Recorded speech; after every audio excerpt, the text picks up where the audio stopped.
Breaking news చూస్తున్నాం. జయశంకర్ భూపాల్పల్లి జిల్లాలో మరో దారుణం చోటు చేసుకుంది. యువకుడిని కిడ్నాప్ చేసి అడవిలోకి తీసుకెళ్లి అతన్ని హత్య చేసినట్టు తెలుస్తుంది. మొత్తం మీద అయితే కాళ్ళు చేతులు కట్టేసి పెట్రోల్ పోసి కాల్చేశారు కిరాతకులు. శాంతినగర్లో కిడ్నాప్ అయిన మహమ్మద్ బాసిత్ను కిడ్నాప్ చేసింది బబ్లు, ప్రశాంత్ అలాగే కుషాల్. మేడారం అడవుల్లో దొరికిన బాసిత్కి సంబంధించిన మృతదేహం ప్రస్తుతానికైతే ఇన్స్టాగ్రామ్లో ఏదైతే ఒక ఏడాది క్రితం ఇన్స్టాగ్రామ్ వేదికగా ఒక గొడవ జరిగింది. ఆ గొడవనే ఈ హత్యకు కారణమని చెప్పి తెలుస్తుంది. బాసిత్ అసభ్యకరమైన మెసేజ్లతో గొడవ జరిగినట్లు సమాచారం. మొత్తం ఏదైతే 6 యువకుల్ని అదుపులోకి తీసుకున్నారు పోలీసులు. ప్రస్తుతానికి 6 యువకుల్ని అదుపులోకి తీసుకొని కేసు దర్యాప్తు చేస్తున్నట్టు తెలుస్తుంది. దీనికి సంబంధించి మరిన్ని వివరాలు మా ప్రతినిధి వెంకటరత్నం ఉన్నారు. వెంకటరత్నంతో మాట్లాడి తెలుసుకునే ప్రయత్నం చేద్దాం. వెంకటరత్నం, చెప్పండి, సోషల్ మీడియా మాధ్యమంలో ఒకరినొకరు దూషించుకున్న కారణంగానే ఈ హత్య చేశారా? ఇంకే ఇతర కారణాలు ఏమన్నా ఉన్నాయా? దీంట్లో ప్రేమ వ్యవహారం అలాంటి అమ్మాయిలు కానీ ఏమన్నా దీంట్లో ఇన్వాల్వ్ ఉన్నారా?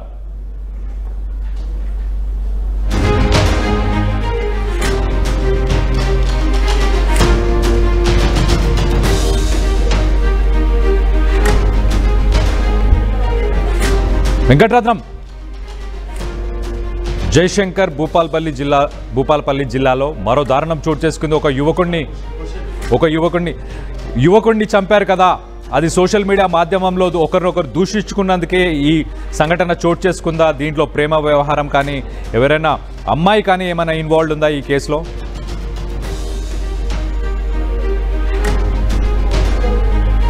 హలో వెంకటరత్నం, వినిపిస్తుందా? జయశంకర్ భూపాల్పల్లి జిల్లాలో జరిగిన ఈ సంఘటన, ఈ కిడ్నాప్, దాంతోపాటు హత్య ఏదైతే జరిగిందో ఈ హత్యకు సంబంధించి సోషల్ మీడియా మాధ్యమంలో ఒకరినొకరు దూషించుకోవడం అదొక్కటే కారణమా? లేకపోతే దీంట్లో ఎవరైనా ప్రేమ కానీ ఇతర ప్రేమ వ్యవహారం అలాంటివి ఏమైనా ఇన్వాల్వ్ ఉన్నాయా దీంట్లో? ప్రస్తుతానికి ప్రేమ వ్యవహారం కాకుండా వీళ్ళ యొక్క ఇంటెన్షన్ అనేది కూడా ఒకరికొకరు సోషల్ మీడియాలో దూషించుకున్నారు. సవాలు ప్రతి సవాళ్ళ మధ్య ఇక్కడ ఒకరికొకరు ఇక్కడ దూషించుకున్నట్టుగా మనకు స్పష్టంగా తెలుస్తుంది. ఇక్కడ దీనికి సంబంధించి కూడా నిన్న జిల్లా కేంద్రంలోని శాంతినగర్ వద్దనే ఇక్కడ మహమ్మద్ బాసిద్ ను కూడా ఈ సోషల్ మీడియాలో ఛాలెంజింగ్ నేపథ్యంలోనే మహమ్మద్ బాసిద్ 20 సంవత్సరాల యువకుడిని కూడా మొన్న బుధవారం రోజు కిడ్నాప్ చేశారు. కిడ్నాప్ చేసిన తర్వాత దాంట్లో 4 యువకులు ఉన్నట్టుగా తెలుస్తుంది.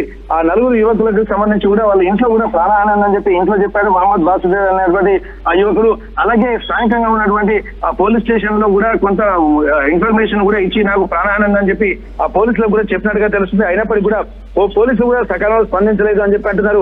ఇక్కడ ఇవన్నిటిని దృష్టిలో పెట్టుకుంటే ఏంటంటే సోషల్ మీడియాలో వచ్చినట్టుగా ఒకరికొకరు ఛాలెంజింగ్ అనేది అంటే ఒక సవాళ్ళు ప్రతి సవాళ్ళ మధ్యనే ఆ ఛాలెంజింగ్ ని లీడ్ చేయడం కోసమే తను మిగిలినటువంటి ఆ యువకులు కూడా తనను కిడ్నాప్ చేశారు. ప్రస్తుతానికైతే ఇక్కడ వాళ్ళ ఫ్రెండ్స్ ఎవరైతే బాసిత్ ఎవరైతే ఉన్నారో బాసిత్ ని బబ్లు, ప్రశాంత్ అలాగే కుషాల్ మరికొంతమంది కూడా కలిసి కారులో వచ్చి అతని ఫ్రెండ్ తోటి వెళ్తున్నటువంటి నేపథ్యంలో కూడా ఫ్రెండ్ ను కూడా విపరీతంగా కొట్టి అలాగే అక్కడ ఉన్నటువంటి బాసిద్ని కారులో ఎక్కించుకుని పోయినట్టుగా తెలుస్తుంది.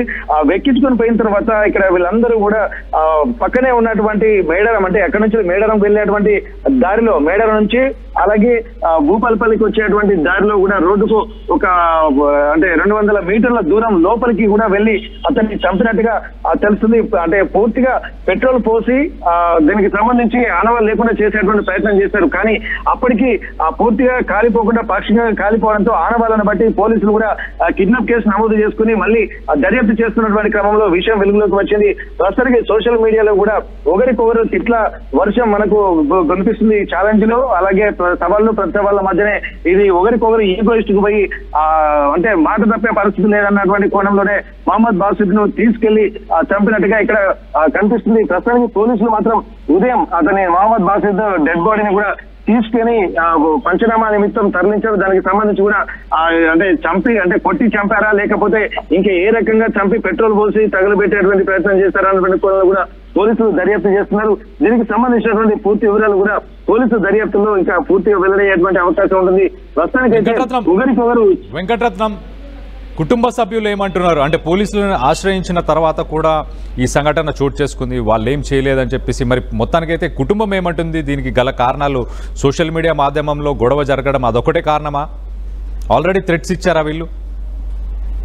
ముందే హెచ్చరించిన తర్వాత కుటుంబ సభ్యులకు కూడా వాళ్ళ అక్కకి వాళ్ళ తల్లిదండ్రులకి అలాగే వాళ్ళ ఫ్రెండ్స్ కూడా కొంతమందికి మహమ్మద్ బాసిద్ అనేటువంటి వ్యక్తి నాకు ప్రాణహాని ఉంది, నాకు వీళ్ళు అంటే చాలా మంది రౌడీలు ఉన్నారు, దీంట్లో పెద్ద పెద్ద గ్యాంగ్ కూడా ఎంటర్ అయింది, ఇప్పుడు ఎట్టి పరిస్థితుల్లో నన్ను బతకనివ్వరు అన్నటువంటి విషయాలు కూడా వాళ్ళ సోదరి కూడా చెప్తున్నటువంటి పరిస్థితి, అలాగే వాళ్ళ కుటుంబ సభ్యులు కూడా చెప్తున్నటువంటి పరిస్థితి. కానీ ఇట్లాంటి నేపథ్యంలోనే ఆ పోలీసుల్ని ఆశ్రయించమని చెప్పి వాళ్ళ బంధువులు కూడా చెప్పడంతో పోలీసులు కూడా వీళ్ళు ఆశ్రయించారు. కానీ అయినప్పటికీ కూడా తమకు న్యాయం జరగలేదు, పోలీసులు సకాలంలో స్పందిస్తే మాత్రం అది ఇంకో రకంగా ఉండేది, మా తమ్ముడు మాకు దక్కేవాడు కావచ్చు అన్నటువంటి ఒక ఆవేదన మాత్రం వాళ్ళ సోదరి కూడా వెలగెక్కుతున్నటువంటి పరిస్థితి. ఇవన్నింటినీ దృష్టిలో పెట్టుకుని అసలు గొడవలు జరుగుతున్నప్పుడు సోషల్ మీడియాలో ఇటువంటివి వస్తున్నప్పుడు ఖచ్చితంగా పోలీసులు ప్రివెంటివ్ మెజర్స్ లో భాగంగా ఇద్దరిని కానీ అదుపులోకి తీసుకోవాల్సినటువంటి అవసరం ఉంటుంది. కానీ ఇక్కడ అన్ని సంఘటనలు జరిగిన తర్వాత స్పందిస్తున్నారు తప్ప సమాచారం ఉన్నప్పుడు అంటే ఒక ప్రాణహాని ఉందన్నటువంటి విషయం తెలిసినప్పటికీ కూడా పోలీసులు సకాలంలో స్పందించి ఉండుంటే ఒక ప్రమాదాన్ని తప్పించినటువంటి వాళ్ళు అయ్యారన్నటువంటి ఒక ఆవేదన మాత్రం వాళ్ళ కుటుంబ సభ్యులు వ్యక్తం చేస్తున్నారు. ఇక్కడ ప్రాణహాని ఇంకా ఇంత ఇబ్బందికర పరిస్థితులు ఉన్నప్పుడు చెప్పాల్సినటువంటి పోలీస్ స్టేషన్ లో చెప్పిన తర్వాత కూడా వాళ్ళు స్పందించకపోవడం వల్ల ఇక ఎవరికి చెప్పుకుంటే తమకు ప్రాణాలకు దిక్కుంటుంది అన్నటువంటి ఆవేదన మాత్రం వాళ్ళ కుటుంబ సభ్యుల్లో కనిపిస్తుంది. కళ్యాణ్ రైట్ వెంకటరత్నం, మనం చూస్తే కనుక జయశంకర్ భూపాల్పల్లి జిల్లాలో ఈ దారుణం చోటు చేసుకుంది. ఒక యువకుడిని కిడ్నాప్ చేసి మరి తీసుకెళ్లి హత్య చేశారు. బబ్లుతో పాటు ఇంకో ఇద్దరు వ్యక్తులు. మొత్తానికైతే దీంట్లో గ్యాంగ్ వార్ జరిగినట్టు తెలుస్తుంది. దీంట్లో చాలామంది పెద్ద పెద్ద గ్యాంగ్స్టర్స్ ఇన్వాల్వ్ అయ్యారని చెప్పేసి ఆయన పోలీసులను కూడా ముందే ఆశ్రయించాడు. బాసిత్ ముందే ఆశ్రయించినా కూడా పోలీసులు ఎలాంటి యాక్షన్ తీసుకోకపోవడంతో ఈ సంఘటన చోటు చేసుకుంది. అత్యంత విషాదకరమైన సంఘటన చెప్పుకోవాలి. సోషల్ మీడియా మాధ్యమంలో మధ్యకాలంలో చూస్తే ఒకరినొకరు పరస్పరం తిట్టుకోవడం, ఒక దుర్భాషలు ఆడడం, ఇలాంటి ఒక కల్చర్ అనేది ఈ మధ్యకాలంలో ఎక్కువైపోయింది.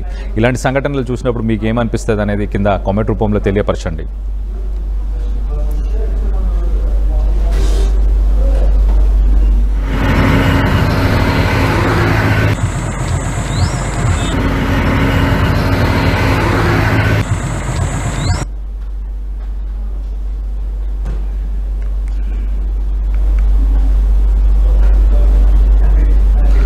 ఓకే, మొత్తానికైతే భూపాల్పల్లి జిల్లాలో ఈ సంఘటన చోటు చేసుకుంది. బాసిత్ అనే యువకుడిని ఇంట్లోంచి కిడ్నాప్ చేసుకొని వెళ్ళి దానిని దారుణంగా హత్య చేసి అడవిలో సగం మృతదేహాన్ని సగం కాల్చి వదిలేసి వెళ్ళిపోయారు దుండగులు. మొత్తం మీద అయితే ఈ సంఘటన భూపాల్పల్లి జిల్లాలో ఒకసారి అందరినీ షాక్ వేవ్కి గురయ్యేలాగా చేసినట్టు చాలా క్లియర్గా తెలుస్తుంది. సోషల్ మీడియా మాధ్యమంలో ఒకరినొకరు దూషించుకున్న తర్వాత అది కాస్త ప్రాణం తీసేదాకా వెళ్ళినట్టు తెలుస్తుంది. దీనికి సంబంధించి ఆ బాధితుడికి సంబంధించిన కుటుంబ సభ్యులు ఏమంటున్నారనేది ఒక్కసారి వాళ్ళ మాటల్లో వినే ప్రయత్నం చేద్దాం.